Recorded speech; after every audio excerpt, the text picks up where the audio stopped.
Why helping someone can make you like them more. The Benjamin Franklin effect. Have you ever helped someone, and then suddenly felt like you liked them more? Not because they helped you, not because they were especially kind, but simply because you helped them. It sounds backwards, right? Logically, we think, if someone does a favor for us, we will like them more. But psychology says something far more surprising. Sometimes, doing a favor for someone makes you like them more.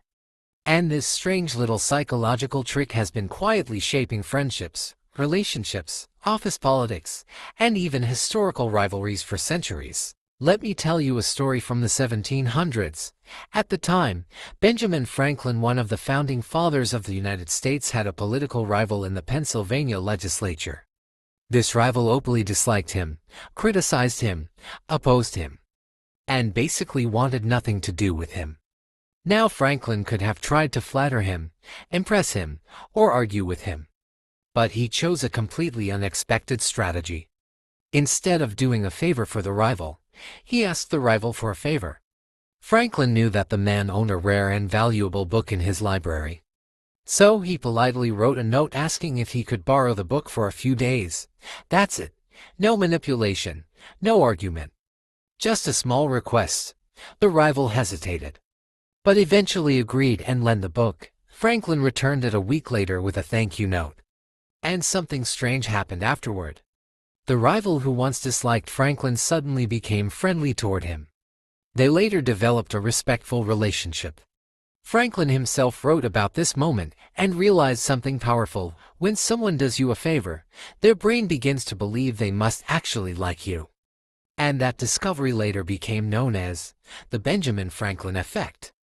A psychological phenomenon where a person who does a favor for someone is more likely to develop positive feelings toward that person, not the other way around. Why this happens? To understand why this works, we need to understand something called cognitive dissonance.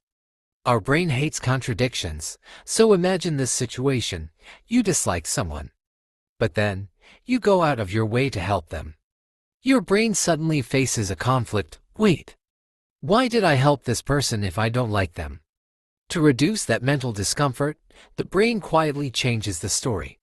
It tells itself, maybe I actually like them, and just like that, your feelings shift, all because of a small favor. You've probably experienced this without realizing it.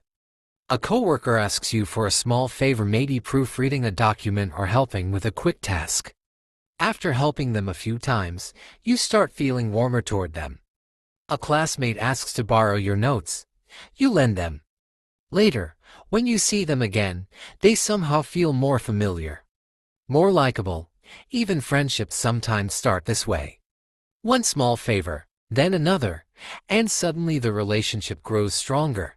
Where you can use this effect can be surprisingly useful in everyday life. If you want to build rapport with someone, a colleague, a classmate, or even someone who seems distant, instead of trying too hard to impress them, try asking them for a small, reasonable favor. Not something huge, just something simple. Can you recommend a good book? Can you help me understand this? Can I borrow your notes? It sounds counterintuitive, but when someone helps you, their brain may slowly start convincing them that they like you more than they thought. So the next time you want to strengthen a connection with someone, don't rush to do favors for them. Instead, give them a chance to help you. Because sometimes the fastest way into someone's good graces is simply letting them do you a small favor. And that strange little twist of human psychology is the Benjamin Franklin effect. If you have ever experienced this in your life, do let us know in the comments section. Thank you for watching.